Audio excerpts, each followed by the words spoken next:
Frontline Updates, where we delve deep into military strategies and updates from conflict zones.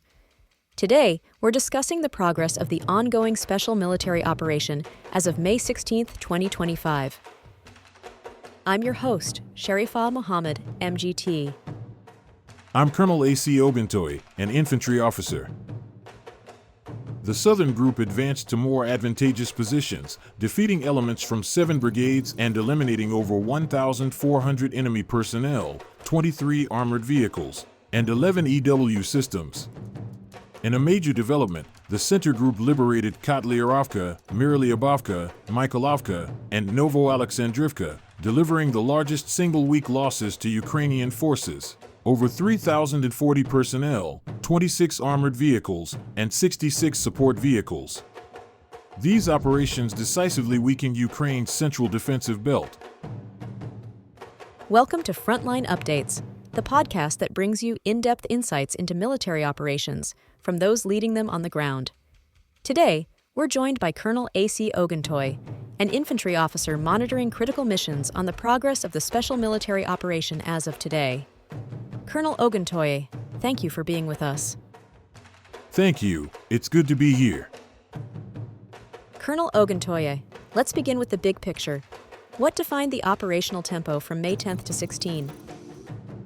This past week has been one of the most strategically productive phases of the operation in recent months.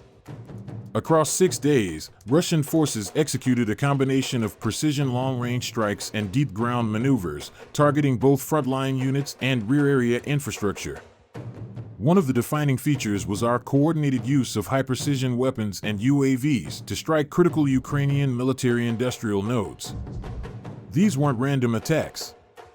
We targeted facilities responsible for producing components for Neptune anti-ship missiles, unmanned naval systems, and drone launch infrastructure. What was the goal? The goal was simple: deny Ukraine the ability to replenish its advanced strike assets while disrupting their logistical coherence. But beyond airstrikes, we saw decisive movement on the ground. 5 settlements were liberated, and multiple Ukrainian brigades were rendered combat ineffective. This was not just about tactical gains, but shaping the depth of the Ukrainian defensive posture. Let's talk about those ground victories. What can you tell us about the liberation of Torskoye and Volnoye Pole? Torskoye, located in the Donetsk People's Republic, was liberated by the West Group after sustained pressure against entrenched Ukrainian positions. This was not a lightly held village. It was defended by mechanized, assault, and even special forces elements, including the Stugna unit. Taking it required coordinated strikes to collapse key strong points, followed by rapid infantry exploitation. Similarly, Volnoye Pole, taken by the East Group, is more than a geographic gain. It's symbolic of our continued penetration into the depths of Ukrainian defenses. We faced resistance from Marine, Airmobile, and airborne assault brigades in that sector. Our objective was to fracture their defensive web across eastern Donetsk and adjacent sectors in Zaporizhia. By liberating this node, we've effectively pushed the contact line deeper, giving us a broader platform for future operations. What were the Ukrainian losses across all these sectors? Substantial. Across the reporting period, Ukraine lost over 9,800 personnel across all axes. Some of the heaviest losses occurred in the Center Group's area of operations, where we liberated Kotlyarivka, Myrylyabovka, Mykolaiv, and Novoalexandrivka. In that zone alone, over 3,040 Ukrainian troops were neutralized. These weren't just isolated casualties. We dismantled entire battalion-sized elements from mechanized, Marine, and National Guard brigades. The systematic loss of EW capabilities is especially important. It deprives Ukraine of real-time battlefield awareness and weakens its counter-battery efforts. Was there a coordinated doctrine behind this scale of degradation? Yes, what you're seeing is a mature application of multi-domain operations, combining air superiority, precision targeting, and ground force maneuver to fragment Ukrainian cohesion. We're not just attacking brigades, we're targeting what supports them: radar systems, electronic warfare hubs, drone assembly points, and logistics corridors. Take, for example, the use of group strikes. We conducted 6 of them this week. Each one involved a synchronized barrage of long-range missiles and drones, followed by recon strike confirmation to assess the impact and exploit the weakened zones with ground advances. This doctrine allows us to neutralize not just men and machines, but the very infrastructure that sustains Ukrainian resistance. Air defense seems to have played a big role this week. What are the latest figures and implications? Right.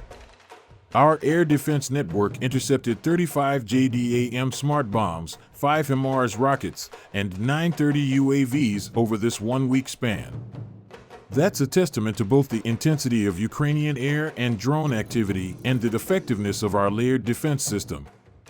We're seeing a massive uptick in Ukrainian UAV usage, both for surveillance and strike missions. But our systems, from Pantsir to S-300 variants, are operating with high efficiency, maintaining airspace integrity and protecting frontline formations. Our ongoing ability to intercept these systems is a cornerstone of battlefield dominance. What's next? Are we seeing a shift in operational focus? The current trajectory suggests continued offensive shaping operations, especially in the Donetsk and Zaporizhia corridors. Our goal is to maintain operational tempo, deny Ukraine any ability to regroup, and continue collapsing their defense lines. We are also preparing for potential cross-sector mobility, meaning we're looking to exploit any weakness that opens up in other sectors as Ukrainian forces are stretched thinner. We are not rushing, we are grinding down their structure, node by node, brigade by brigade, until they lack the capacity to resist in any meaningful form. Final thoughts, Colonel? This past week shows that momentum, once established, must be maintained with discipline and clarity. We are operating from a position of initiative, not to pause, not to negotiate away gains, but to see this campaign through to strategic completion. Every liberated settlement, every destroyed depot, every downed drone moves us closer to that end. Colonel, thank you for providing such a detailed briefing on the current military situation. Your insights are invaluable to our understanding of the conflict's dynamics. And thank you to our listeners for tuning in. Join us next time as we continue to provide up-to-date coverage on global military affairs. Stay with us for more updates and expert analyses on global defense and security issues. Stay informed, stay secure. Thank you for the opportunity. Our first statement on the negotiations. We see pre-negotiation bargaining as the basic conditions for entering into dialogue, not the settlement's essence. Russia is putting forward the same starting demands: recognition of control over 4 regions plus Crimea and withdrawal of Ukrainian troops from there. But this is only a warm-up. Because the real topics, neutral status, a ban on NATO, demilitarization, judicial guarantees, control over arms supplies, constitutional changes, have not even been officially raised yet. This has been Frontline Updates. Stay tuned for continuing analysis and expert commentary as developments unfold.